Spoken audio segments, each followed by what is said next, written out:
In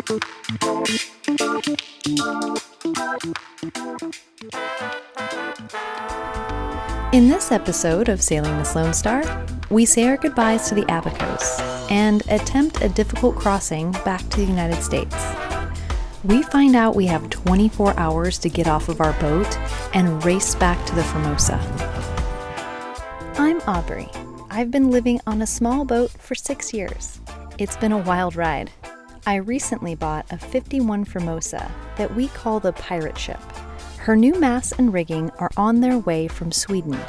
And now we must race across the country from West Palm Beach to northern Washington state to receive them. In order to pay for the project, we planned on flipping this Hunter. And we've really enjoyed sailing it in the Bahamas. Thank you to our patrons for helping make these videos possible. If you haven't already, please hit the subscribe button. Searle and I hoist the dinghy onto the davits for the last time and prepare the boat to cross the Gulf Stream. Okay, so now we're gonna drain the water out of it, which means we lift the bow higher than the transom, and it has a double floor, so it does soak up some water as we cruise it around, and we wanna have as little weight as possible on the davits when we travel. So that is what we're doing right now. So it's gonna take a second, and then we're going to tie her off and secure it and then skedaddle. I'm excited. Let's go sailing. This Hunter is the first boat I've owned with davits, and we'll definitely be installing them on the Formosa.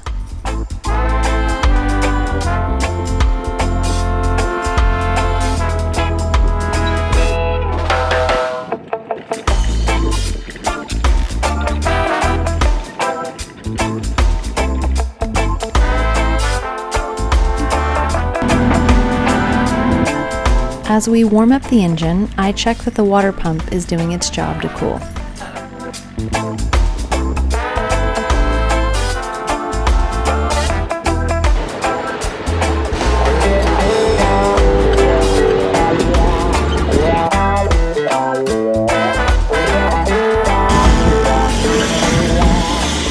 a very sad false alarm. I was trying to make a sandwich. It's making a sandwich. I like to make a fish sandwich. Just as I settle in on the deck to tan, I hear the zing of the line running from the reel. We've caught a fish. Whoa!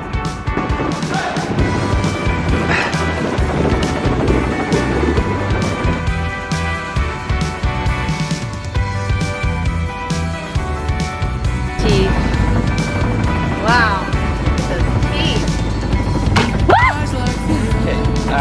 Pick up the bucket. I'm sure you want to hold it. He's gonna bite us. Let's just get him, let's let him loose. Ah! Do you want some pliers or something? I do my best to gently remove the hook from our toothy friend before releasing him. We don't eat barracuda due to the risk of illness from parasites.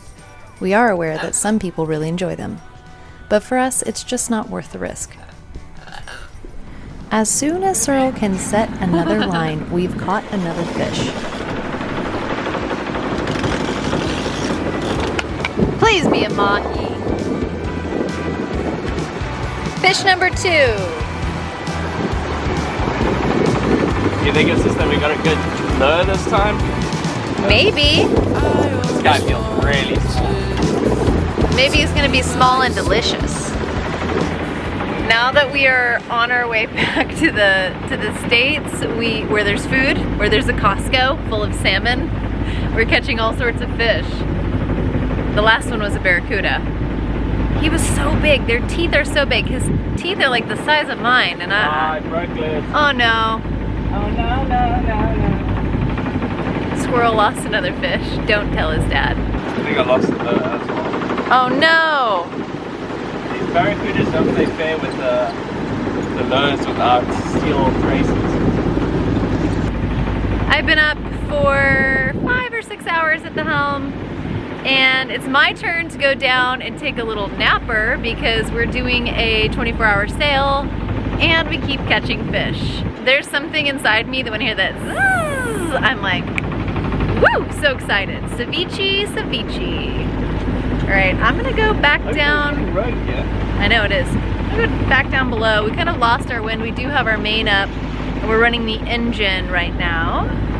And we have plenty of diesel, and we should arrive back in West Palm Beach at 4 o'clock in the morning if all goes to plan. Thankfully, this sail has provided us a little bit of shade after we lost our bimini.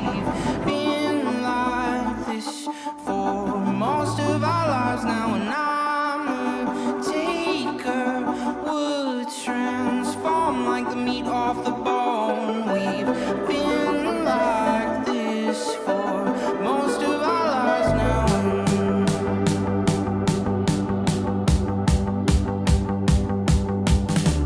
Be my aeroplane. Be my 9 miles to go.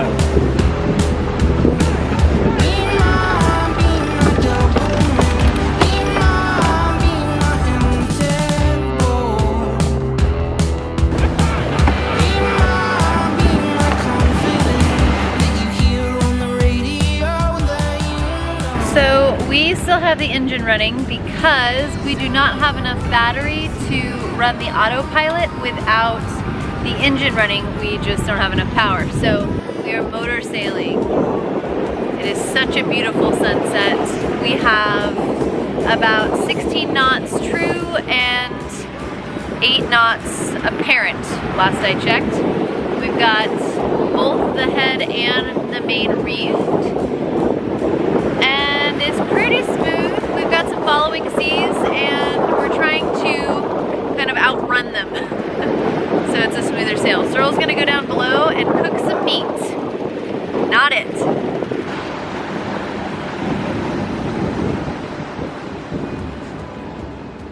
As the sun sets and the moon rises, the seas are following and have begun to build.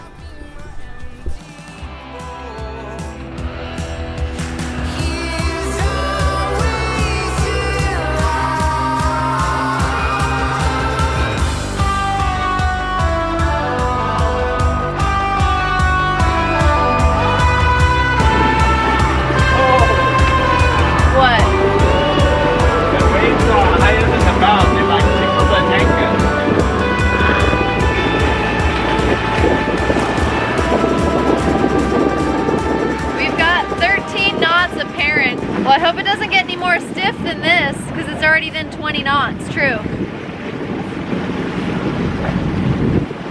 Then we just reef. Just reef. As we approach West End and prepare to officially depart from the Bahamas, the wind kicks up to 30 knots, and the following seas start to overtake us. We made the decision to tuck into West End for the night and wait for the daylight to bring the fairest weather. We just started the engine. I'm just warming up, as you can tell. It is 9 a.m. We went to bed at about 1. To be fine. I'm feeling a little bit more rested, even though I don't look it. Woo! All right. Good morning, coffee. Good morning, world. I will see you in a few minutes. Let's go get some dead dinos.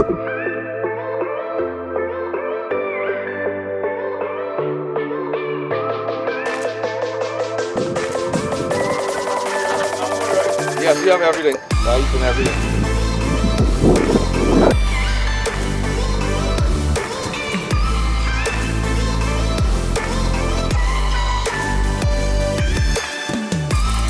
Bye, West End.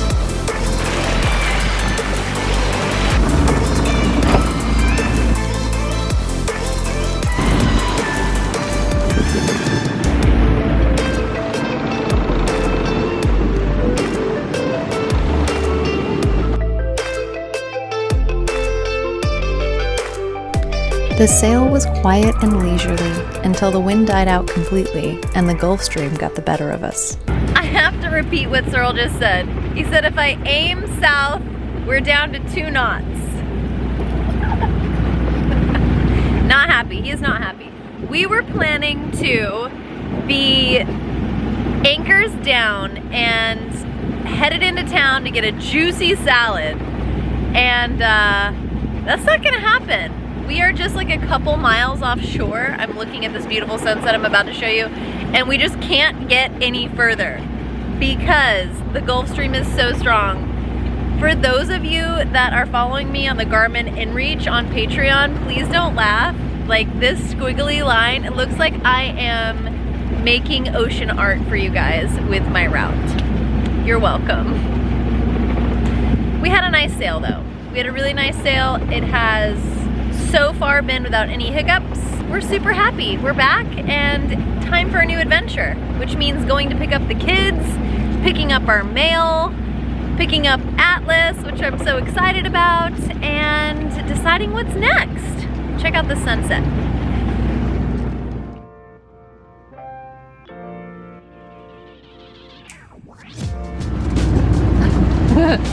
If I aim directly south, we are down to 2 knots. If I change it ever so slightly by even 10 degrees, speed goes up to 5 knots, but we are going backwards.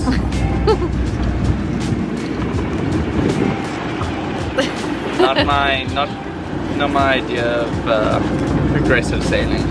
So I know your guys' fingertips are burning, wanting to get onto your keyboard and tell me what I've done wrong.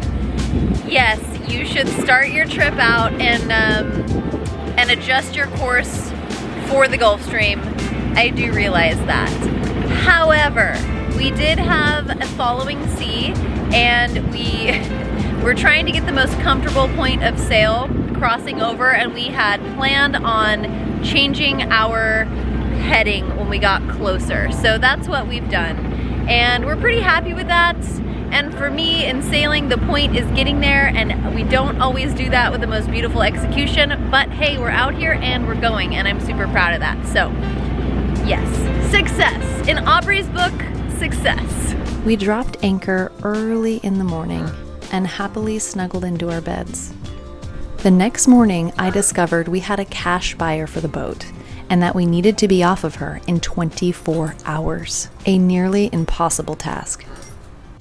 Okay, so we got back to the States and we listed the boat and immediately it sold. So I don't know if we are going to have enough time to get off this in the amount of time that the guy wants to move on to it. So I am feverishly packing up and I hope that I can get it done in time. The buyer is showing up tomorrow morning to pay for the boat and move on and sail away. So I have T-minus 18 hours to pack this boat up, put it in the vehicle, and drive across the country to meet the rig for the pirate ship that is coming over from Sweden. So the pressure's on and I am crossing my fingers that we can get all of this done. So let's go.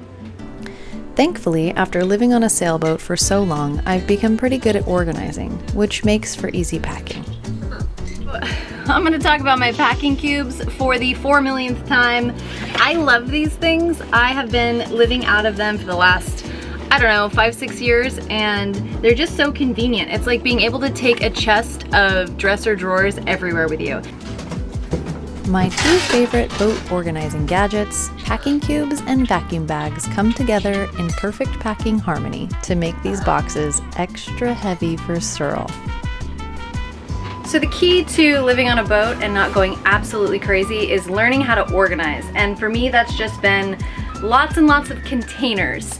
Plastic containers, fabric containers, just a place for everything so it's contained. So that's probably one of my biggest pieces of advice for people who are just thinking of or moving on to a new boat. Just invest in containers that fit into the spaces that you have. And yes, I will not give up my containers. Searle's like, do you really need to pack these? I'm like, yeah, I do. Dum.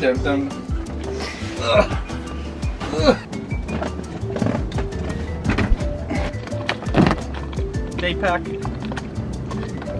For me to modify that, to put a starter on. Yeah, it'd be quick and easy, but I'm just right on top of the fuel tank. People say the happiest day in boating is the day you buy a boat and the day you sell a boat. And if I'm honest, I'm actually kind of sad we're selling her. I'm feeling nostalgic, just a little bit. I think she's going to a really good home, and I'm excited to get back onto the Formosa.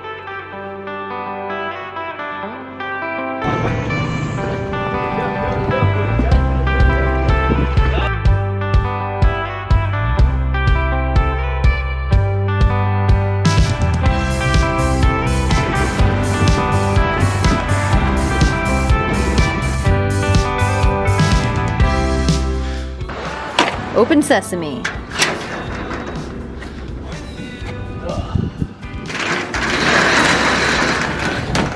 We have done something. We've gotten a storage unit because we have to be off this boat, well, by the end of today. So we got the storage unit so we can move all of our stuff in here and then stage it for a ride.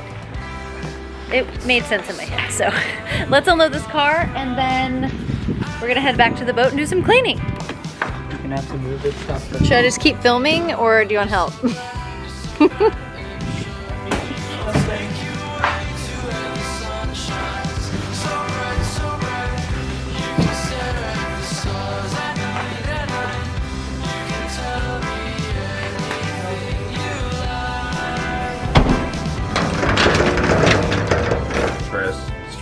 Stress.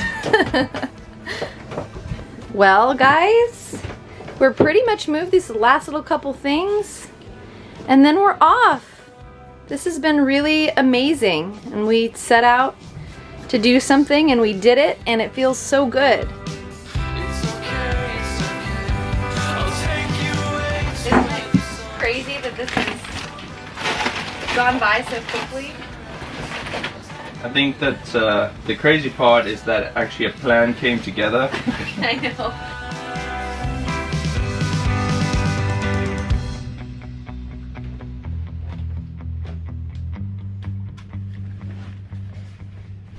By some wild stroke of luck, we managed to get off of the boat in time for the new buyer. And as I look around, I feel mixed emotions. I'm sad to leave and bubbling with excitement to embark on a new chapter with the whole crew on our 51 Formosa.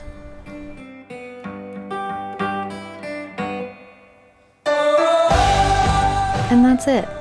We've done what we set out to do, and it's time to get our classic leaky tiki back into the water. All right.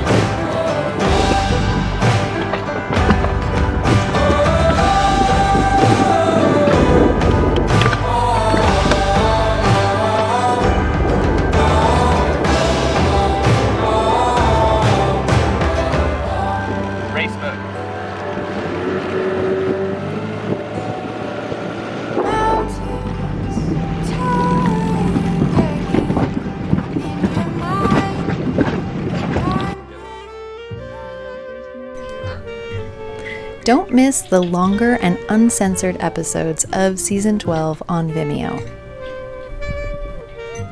And if you can't wait till next time, I've been creating a daily vlog for over 3 years, and there's almost 800 episodes. Well, I think this means we have officially made it. Don't spill my beer! Thank you to my patrons for helping me improve the quality of these films each season. You are the heartbeat of this channel. For the extended and uncensored version of Season 12, check the link in the description below. We'll see you next time in Season 13 of Sailing Miss Lone Star. You just ate the penis of the conch. I just ate the peanut. No, you didn't.